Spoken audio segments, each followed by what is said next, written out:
Greetings, bookworms of Concord. Pastor Beckett here with a review of Halo Contact Harvest by Joseph Staten. Staten? Whatever.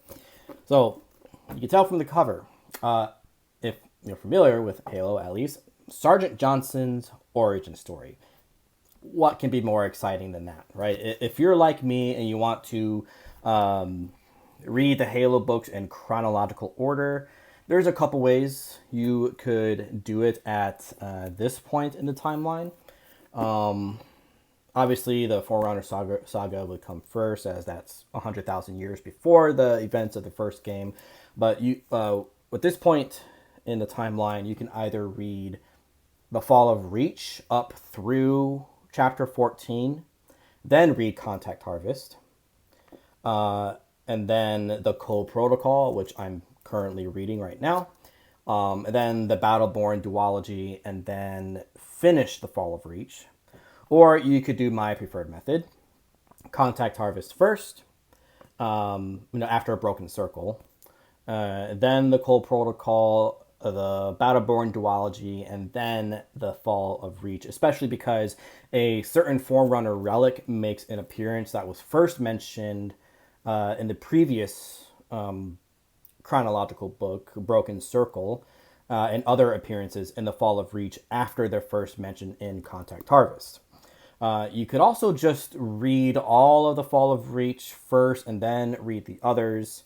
It doesn't really matter because the timeline jumps all over the place between all those books. But the Fall of Reach mentions what happens at Harvest and Admiral Preston Cole in passing, whom the protocol is named after. So you could just read the Fall of Reach and then those two books, this one and the Cole Protocol, and then the duology for backstory. It's up to you. Anyway, just very short review. Besides Staff Sergeant Avery Johnson's origin story, this is also the story of humanity's first contact with the menagerie of alien religious zealots called the Covenant. So you also gain some new insight into the Covenant's religion and culture and their side of first contact, which is hardly noble, of course, as well as a couple surprising origin stories that made it even more worth it to read.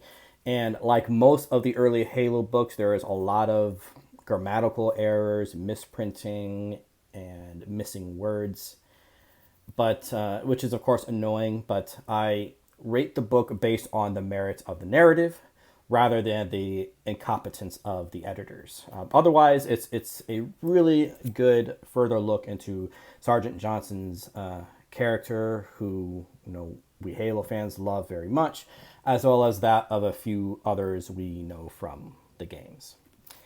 That's all from me for now. Thank you for watching. If you like this video, please leave a like and subscribe if you would like to get notifications for when more videos come out.